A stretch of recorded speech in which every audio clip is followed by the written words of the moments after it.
Jasna simple റെസിപ്പീസിലേക്ക് എല്ലാവർക്കും സ്വാഗതം. വെറും 3 മിനിറ്റിൽ തയ്യാറാക്കിയെടുക്കാൻ പറ്റിയ ഈവനിങ് സ്നാക്സിൻ്റെ റെസിപ്പി ആയിട്ടാണ് വന്നിരിക്കുന്നത്. തയ്യാറാക്കുന്നത് എങ്ങനെയാണെന്ന് നോക്കാം. ഒരു അരിപ്പയിലേക്ക് നമുക്ക് 2 കപ്പ് അവലിട്ട് കൊടുക്കാം. ഇത് നന്നായിട്ടൊന്ന് അരിച്ചെടുക്കാം. ഈ അവലിലുള്ള പൊടിയൊന്ന് പോകുന്നതിന് വേണ്ടിയാണ് അരിച്ചു കൊടുക്കുന്നത്. ഒരു പാൻ അടുപ്പിൽ വെച്ച് കൊടുത്ത ശേഷം അതിലേക്ക് കുറച്ച് നെയ്യ് ചേർത്ത് കൊടുക്കാം. അതിലേക്ക് നമുക്ക് അവലിട്ട് കൊടുത്ത് നന്നായിട്ടൊന്ന് റോസ്റ്റ് ചെയ്തെടുക്കാം. ഒന്ന് ക്രിസ്പി ആവുന്നിടം വരെ റോസ്റ്റ് ചെയ്തെടുക്കണം. ഇനി ഇതിലേക്ക് ഒരു നുള്ളു ഉപ്പും കൂടെ ഇട്ട് കൊടുക്കാം. ഇത് നന്നായിട്ട് റോസ്റ്റ് ചെയ്തെടുക്കാം. നല്ല ക്രിസ്പി ആവുന്നിടം വരെ ഒന്ന് റോസ്റ്റ് ചെയ്തെടുക്കണം.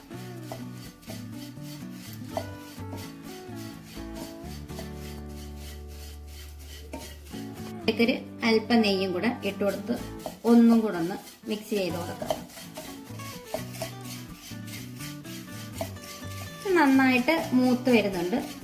നമ്മൾ കയ്യിലെടുക്കുമ്പോൾ ഒന്ന് പൊടിഞ്ഞു വരുന്ന പരുവം വരെ ഒന്ന് മൂപ്പിച്ചെടുക്കണം.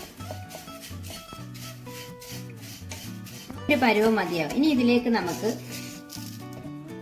ഒരു 1.5 ടേബിൾ സ്പൂണൊക്കെ പഞ്ചസാര ചേർത്ത് കൊടുക്കാം.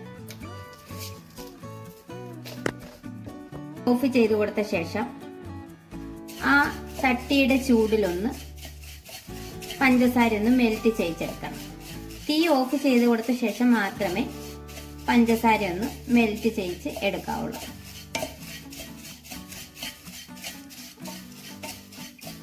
ചൂടിലിരുന്ന പഞ്ചസാര മെൽറ്റായി ഈ അവലിന്റെ എല്ലാ ഭാഗത്തും ഒന്ന് പിടിച്ചു കിട്ടും.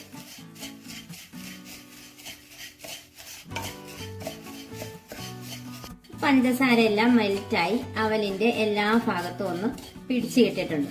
ഈ സമയമാകുമ്പോൾ നമുക്കിത് മാറ്റി വെക്കാം. തണുത്ത് കഴിയുമ്പോൾ നമുക്ക് ടിന്നിലൊക്കെ ഇട്ട് അടച്ച് സൂക്ഷിച്ചു വെക്കാനും സാധിക്കും. നമുക്ക് ടിന്നിലൊക്കെ ഇട്ട് അടച്ച് സൂക്ഷിച്ചു വെക്കാൻ പറ്റിയ ക്രിസ്പി ഈവനിങ് സ്നാക്സ് ആണിത്. വളരെ പെട്ടെന്ന് തന്നെ നമുക്ക് തയ്യാറാക്കി എടുക്കാനും സാധിക്കും.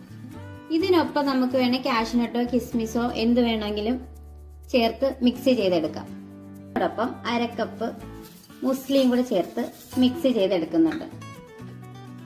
വളരെ പെട്ടെന്ന് തന്നെ നമുക്കൊന്ന് തയ്യാറാക്കി എടുക്കാൻ പറ്റിയതാണിത്. എല്ലാവരും ട്രൈ ചെയ്ത് നോക്കിയിട്ട് ഫീഡ്ബാക്ക് അറിയിക്കണം. നിങ്ങൾക്ക് എൻ്റെ ചാനൽ ഇഷ്ടപ്പെടുന്നുണ്ടെങ്കിൽ ഒന്ന് ലൈക്ക് ചെയ്യുകയും സബ്സ്ക്രൈബ് ചെയ്ത് സപ്പോർട്ട് ചെയ്യുകയും ചെയ്യണേ. ഇനി ഒരു ഈസി റെസിപ്പി ആയിട്ട് കാണുന്നത് വരെ താങ്ക്സ് ഫോർ വാച്ചിങ്.